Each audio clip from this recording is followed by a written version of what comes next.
Hello and welcome to Warcraft Daily for today, the 4th of July 2013, and happy Independence Day to those of you in America. So, for the news today, we have a double XP potion that may or may not be for sale, which is worrying, legendary cloaks, tier armor sets, new models, and some new items, and just general interesting stuff from the new build of the PTR. So, item 1, double XP potion, but here's the thing. It's listed as an in-game store, and later on, Zarhim or whatever confirmed that there is a plan to do an in-game store in some regions. Now, this is in-game store as in you hit a UI button and you can buy things, and this definitely appears to be for money. Now, this is very worrying. Perhaps if this is in a region, now they did say in some regions, so if this was in a region like, I don't know, China or somewhere, where the payment model is completely different to the traditional subscription thing, then I'm okay. But if they are starting to ask people for £10, $15 a month, plus oh look, you can buy all these things that affect your gameplay, like an XP potion that affects your gameplay. If that happens, you will see rant videos from me, and I'll be pretty fucking angry. So yeah, that's perhaps a little bit of a problem. But let's move on to the legendary cloaks before we get ourselves all down. So the final versions of the cloaks appear to be confirmed. In general, they have 1,716 of your primary stat, 2,114 stamina, and 918 of your three secondary stats. Now, there's a few of them are a little bit different. That's just a generalization. So on top of this, they have the really cool proc spells that I covered a few days ago, and they all have pretty cool spell effects for what it seems. Now, there's only one being leaked. I saw it on the WoW DB Twitter, and it looks pretty nice actually. So I think that's definitely cool than just having it being one thing on your back. A spell effect is a nice way of making something, new and shiny. So there's also been 3 new tier armor sets released. This time it's Paladin, Rogue, and Druid, and I have full videos of them on the channel.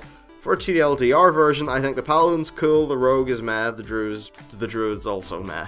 The Druid, it kind of looks like they tried to go Super Saiyan, and it failed, and they just sort of caught fire a little bit.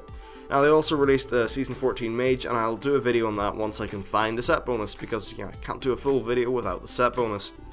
Now, they've added some models to the game and the client, and I'm just going to talk about them real quick. So the first one is Garrosh's shoulders. So if you ever were interested in that. The next one is Garrosh himself. This is a slightly corrupted version of him. I'm guessing it's just some sort of spell effect.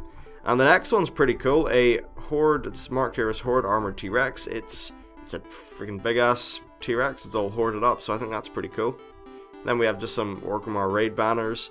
Ordos, here's our first look at Ordos, a proper high resolution version of him. He looks pretty damn cool. Now the next thing is far more important, it is a noodle cart. We have actually like 3 noodle carts, so that's pretty cool, right?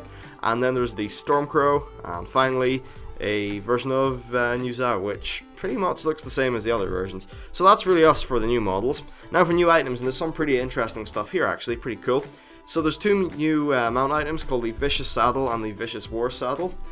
Now these seem to link up with these mounts called the Vicious Skeletal Warhorse and the Vicious Warsaber.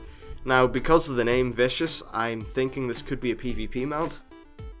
And since people were saying that they felt, some of the rewards were being taken out of PvP, this would be a nice way to add it back in. Now there's also an item added called Treasures of the Veil. I'm pretty sure this is going to be a quest reward from the Veil, or maybe you find these Treasures of the Veil on your adventures or something like that. It probably just contains sort of miscellaneous items, or the general sort of stuff. Now they also have found a whole bunch of items that are item level 496, and they appear to be from the Timeless Isle. So I'm going to assume this is a system similar to the Latent Corcron stuff in the Baron, so that'll get you up to a pretty good item level pretty quick, so that's nice. Now the final thing is that they found some item level 540 flex gear, so that would be 4 item levels up, and that's the same as Heroic Thunderforged, meaning it's pretty nice, as it turns out. So that's interesting. I thought they were pretty solid on the 536. So who knows, they may change it, they may not. Overall, today's news is pretty cool, although that double XP potion has me really worried, and we'll have to see in blue tweets and stuff like that what people think. Although I was looking at various forum threads, people are pissed. The one that Zarim commented on, it's just like a absolutely ginormous thread of people saying, don't you fucking do this, Blizzard, because it's double dipping, it's not a good business practice, it's not consumer friendly. I mean, I'd be okay if it was cosmetic, but this affects your gameplay. You can level up faster with this. Now, I know that there's always been a kind of a ghetto level up faster system with recruiting a friend and just recruiting yourself, but still, this is far more like legitimized in the client. I don't like it, but anyway, that's me for now. We'll probably hear more about this in tomorrow's news. So, thank you for watching. Please like if you like and subscribe if you want to see more, and I'll see you next time. Bye.